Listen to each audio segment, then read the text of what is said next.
What do we have for you today? We got a recap of the Carlsbad game and a preview of the Westview game. That's what we have on tap for the MavLife Sports Report starting right now.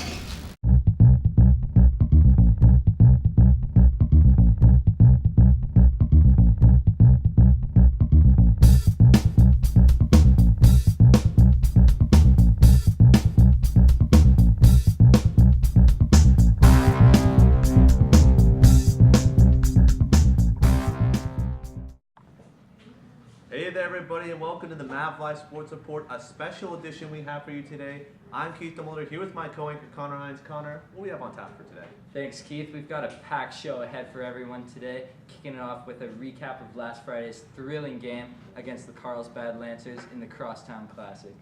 Coming into the game, the Mavs were 4-2 after a heartbreaking loss against El Camino. The Lancers coming in at 3-3. Let's go to the highlights. The scoring started with a 65-yard touchdown run by Carlsbad's own Dylan Rutledge. Let's listen to the call from Connor and I live at the game.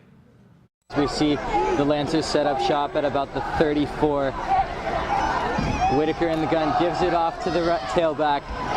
He's got a big game. It's going to be number 27, untouched.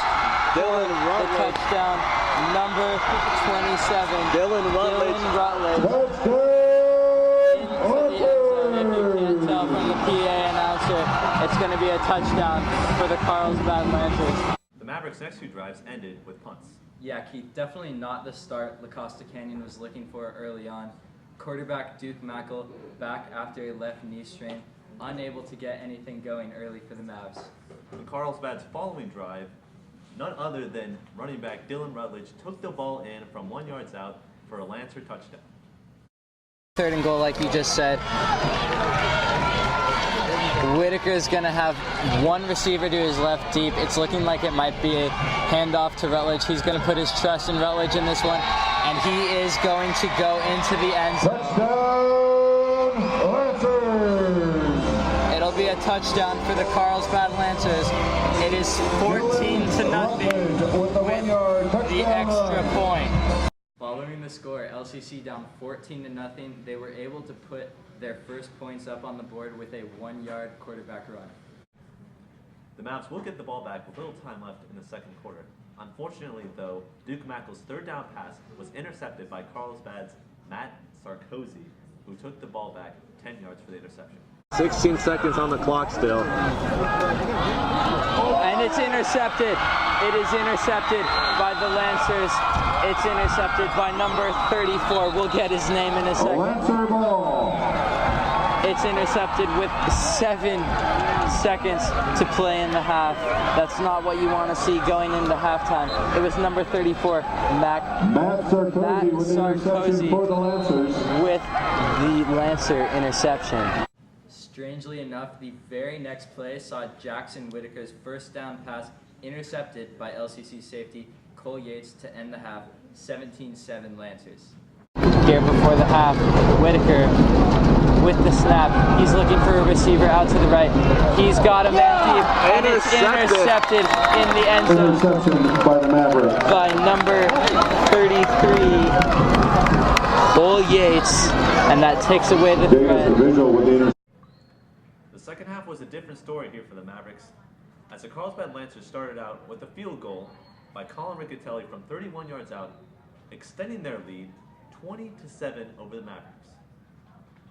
Colin Riccatelli on to try to kick this about 25-yarder. It is up and it is good. 17-7. The 31-yard field goal attempt. The Mavs started out with a touchdown run by sophomore QB Tanner Clark from a yard out. However, the PAT was missed, and they brought the score 13-20 for Carlsbad. The Mavs got the ball back with little under 4 minutes left in the fourth quarter.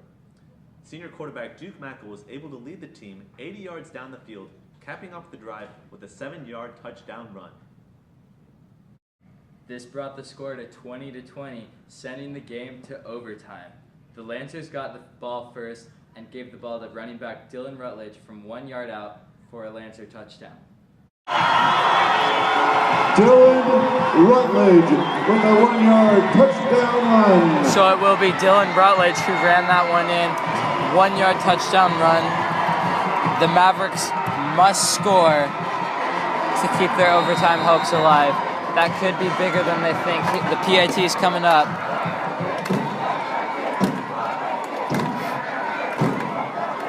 The ball is snapped, the kick is up. And it's barely good. So it's 27-20 Lancers. On the Mavericks' next drive, on a 2nd and 1 play, senior quarterback Duke Mackel ended up completing a pass to Chris Cassie for 16 yards for the Mavericks' touchdown. On the next play, though, the Mavericks attempted a 2-point conversion and failed, giving Carlsbad the win 27-26 over Lacoste King.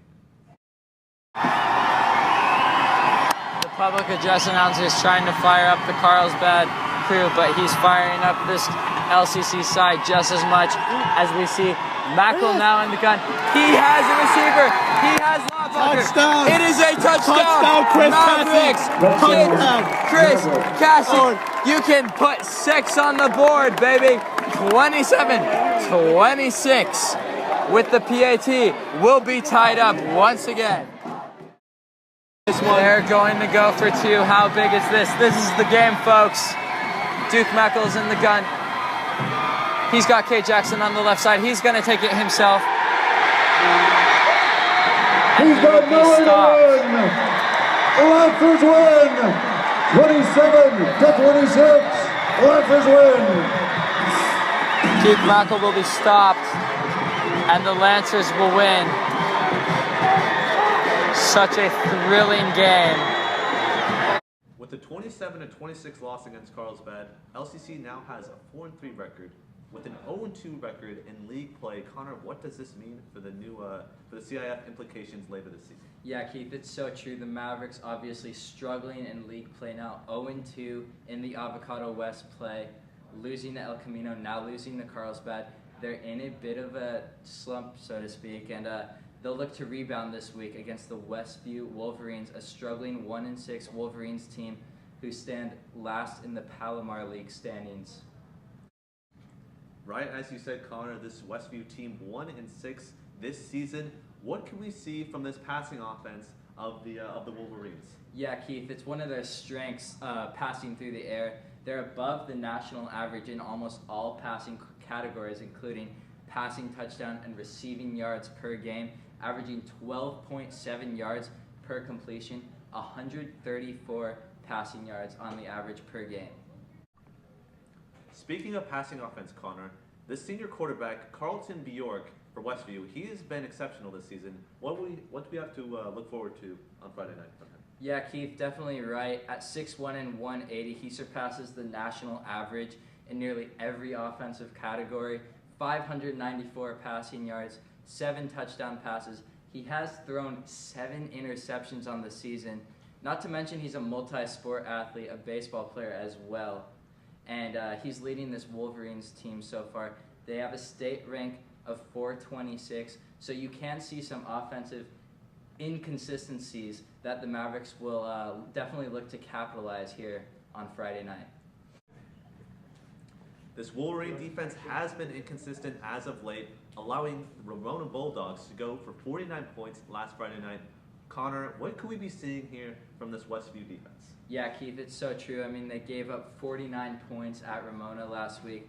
Duke Mackel or Tanner Clark or whoever is under center will have to watch out for senior middle linebacker Blake Snyder. He's recorded 17 total tackles along with 4 for loss of yardage this season. Definitely someone the Maverick offense will have to watch out for this Friday night. Yeah, Keith, and now quickly on to Keith's keys of the game for Friday night against Westview. Thanks, Connor. The first of Keith's keys involve A.J. Leonard here for the Wolverines. He has been dynamic this season, 10 rushing touchdowns. I believe if the Wolverines get him going early, they could be seeing a lot of points on the board, perhaps a W against the Mavericks. For the Mavs, it's all about the passing game. Once they get the passing game established, they bring in K. Jackson later, they could see another win tonight. No doubt about it. It'll be interesting to see how things play out. We'd like to thank you for tuning into the MavLife Sports Report. For MavLife Sports, I'm Keith Demolder. And I'm Connor Hines.